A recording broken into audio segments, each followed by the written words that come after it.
Why does it feel like a recurring nightmare to be Nigerian these days?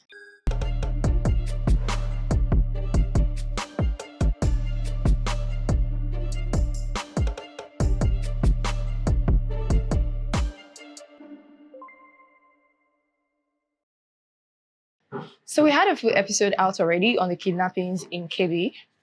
Watch it here. Monday morning, 4 a.m., Kebbi State.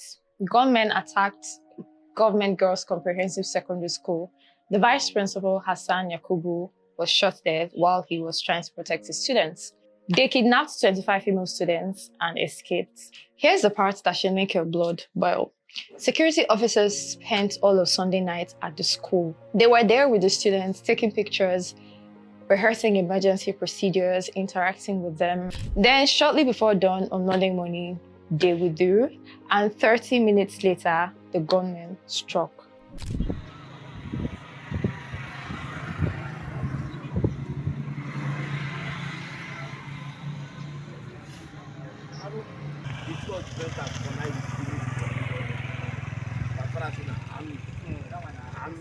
The DSS had provided credible intelligence that the school was likely to be attacked. The governor himself called it clear sabotage.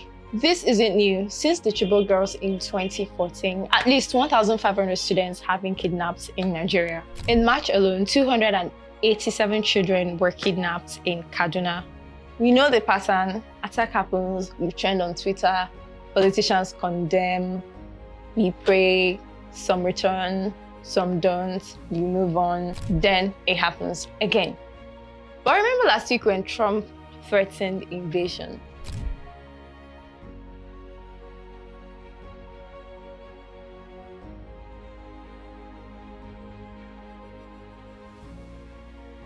The army suddenly remembered their Twitter accounts. They started posting their victories. We arrested 50 bandits. We rescued people. We did this, we did that. But now,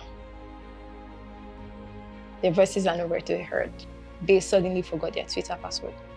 Yet, when schoolgirls were about to be kidnapped, they withdrew, and it's clear who they are protecting, because it's definitely not the girls. Who are they protecting? Because it's definitely not Nigerian children. And just as we were about to click upload, this happened.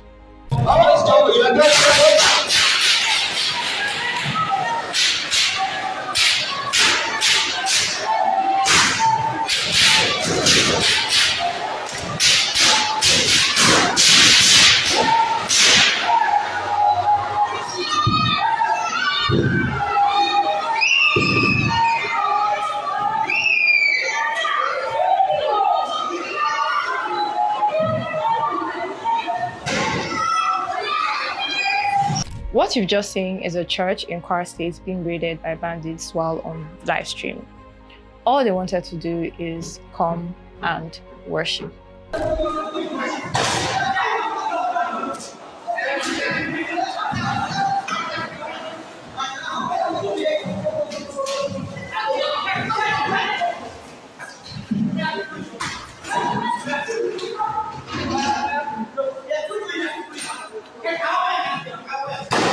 A church is the last place you would expect to hear gunshots, but can anyone count just how many you heard in a space of 5 minutes?